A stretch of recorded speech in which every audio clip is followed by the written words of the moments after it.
नमस्कार दोस्तों, कैसे हैं आप लोग? दोस्तों, आज की इस वीडियो में मैं आपके साथ डिस्कस करने जा रहा हूँ सिगाची इंडस्ट्रीज़ लिमिटेड कंपनी के एक चार्ट के बारे में। देखिए, पिछले 2 दिन में इस स्टॉक के अंदर अराउंड जो है 17 से 18% की गिरावट देखने को मिली हुई है। सबसे पहले आपको बता देता हूँ कि इस गिरावट के पीछे का रीज़न क्या है, यानी कि कारण क्या है। देखिए, इनका एक तेलंगाना में प्लांट है, जहाँ पर जो है केमिकल रिएक्टर में ज़बरदस्त ब्लास्ट होने की वजह से अराउंड जो है 36 लोगों की जानें जा चुकी हैं, जो कि अभी तक हमें पता लगा हुआ है और इतने ही करीब जो है लोग घायल हैं।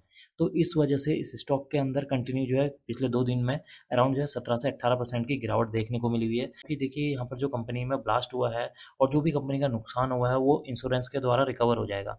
लेकिन जो अभी तक जो है 36 लोगों की जो मृत्यु हुई है, जो इन्फॉर्मेशन पता लगेगी, तो उनकी जो लाइफ है वो रिकवर नहीं हो सकती है। बाकी जो कंपनी का जो नुकसान हुआ है वो सारा का सारा इंश्योरेंस के द्वारा कवर हो जाएगा। दुर्घटना में कई सारे लोगों के पेरेंट्स की डेथ हुई है, किसी का भाई एक्सपायर हुआ होगा उसमें। तो बस मैं उन लोगों के लिए यही प्रार्थना कर सकता हूँ कि जितने भी लोग इस घटना में जो है मारे गए हैं, उनकी आत्मा को भगवान शांति प्रदान करे। क्योंकि देखिए कंपनी का जो लॉस हुआ है वो तो इंश्योरेंस के द्वारा कवर हो जाएगा, लेकिन जो ज़िंदगी गई है ना वो कवर नहीं हो सकती है, वो सबसे ज़्यादा लॉस है। बाकी जो चार्ट के ऊपर आपको ये 17-18% की जो 2 दिन में गिरावट देखने को मिल रही है, ये भी कवर हो जाएगी। क्योंकि जैसे ही लोगों को पता लगेगा कि भैया ये इंश्योरेंस के द्वारा कवर है, क्योंकि हर कंपनी का अपना-अपना इंश्योरेंस रहता है। तो कंपनी का जो नुकसान होगा वो सारा का सारा क्या होगा, इंश्योरेंस के द्वारा कवर हो जाएगा। हाँ, कंपनी की तरफ से एक आधिकारिक पुष्टि ये आई है कि कंपनी अपने इस प्लांट को कुछ समय तक बंद रखेगी। तो इस वजह से हो सकता है इस स्टॉक के अंदर थोड़ी बहुत और गिरावट देखने को मिले। बाकी जो कंपनी के अंदर अभी जो नुकसान हुआ है वो सारा का सारा इंश्योरेंस के द्वारा कवर हो जाएगा। अब हम बात कर लेते हैं चार्ट के ऊपर। देखिए ये जो रेड कलर की जो कैंडल आपको नज़र आ रही है, ये कल की कैंडल थी, यानी कि 30 जून की कैंडल थी और कल के दिन में भी इसमें 12-13% की गिरावट देखने को मिली हुई है। और आज के दिन की ये कैंडल है, ये है आपके 1 जुलाई की कैंडल है और आज के दिन में भी इस स्टॉक के अंदर अराउंड जो है 5 से 6% की गिरावट देखने को मिली हुई है। तो ये जितनी भी आपको ये गिरावट देखने को मिल रही है, ये तो आने वाले दिनों में कवर हो जाने वाली है।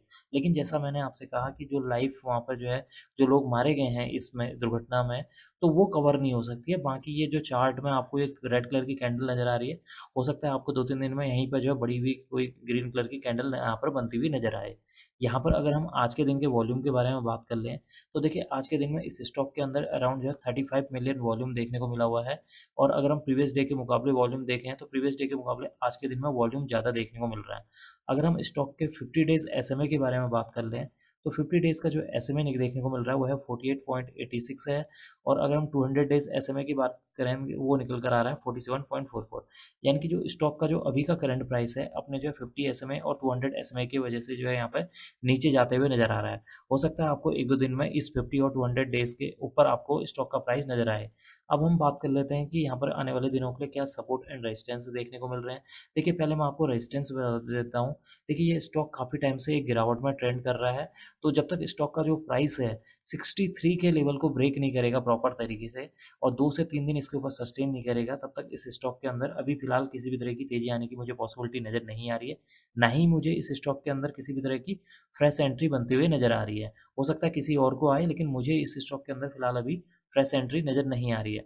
नीचे की ओर को सपोर्ट की ओर को बात करेंगे, तो देखिए इसके लिए जो पहले इमीडिएट जो सपोर्ट देखने को मिल रहा है वो है 38 का लेवल। अगर ये ब्रेक करता है, नेक्स्ट डे उसके लो को ब्रेक करेगा। जैसे 38 का इसने लेवल का ब्रेक किया और नेक्स्ट डे उस कैंडल के जो है डे की जो कैंडल है उसके लो को ब्रेक करता है, तो यहाँ पर जो स्टॉक का प्राइस है 34 तक जा सकता है। ये 38 से लेकर 34 की जो रेंज है, ये इसके लिए एक मेजर यहाँ पर सपोर्ट के तौर पर काम करेगा और हो सकता है कि इसको ब्रेक करने के चांसेस यहाँ पर मुझे कम नज़र आ रहे हैं।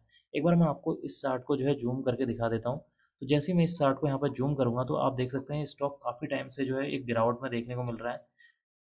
ये देखिए आप, ये यहाँ इस लेवल से अगर आप देखिए, इस लेवल से इस स्टॉक के अंदर यहाँ पर जो है कंटिन्यू जो है गिरावट देखने को मिल रही है। एक अच्छा खासा यहाँ पर डाउन ट्रेंड बनते हुए नज़र आ रहा है और यहाँ पर इस लेवल पर यहाँ पे इसने सपोर्ट लिया है 34-38 के आसपास इसने बार-बार यहाँ पर सपोर्ट लिया है।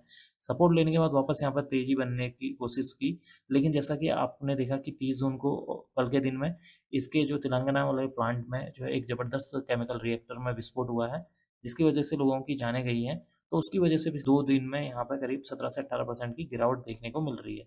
बाकी ऊपर की ओर को मैंने बता दिया कि जब तक स्टॉक का प्राइस इस 63 के लेवल को ब्रेक नहीं करेगा और 2 से 3 दिन इसके ऊपर सस्टेन नहीं करेगा, तब तक यहाँ पर जो है किसी भी तरह की तेज़ी आने की पॉसिबिलिटी नज़र नहीं आ रही है।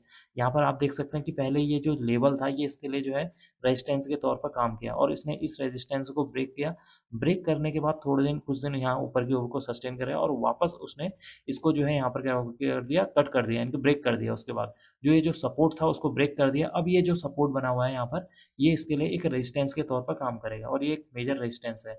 अगर इसने 63 को ब्रेक करके 2 से 3 दिन इसके ऊपर सस्टेन करता है, प्रॉपर ग्रीन कैंडल बनती है, तभी इस स्टॉक के अंदर एक तेजी आने की पॉसिबिलिटी है। यहाँ पर आप देख सकते हैं एक अच्छा खासा यहाँ पर जो है बॉटम बनते हुए नजर आया है।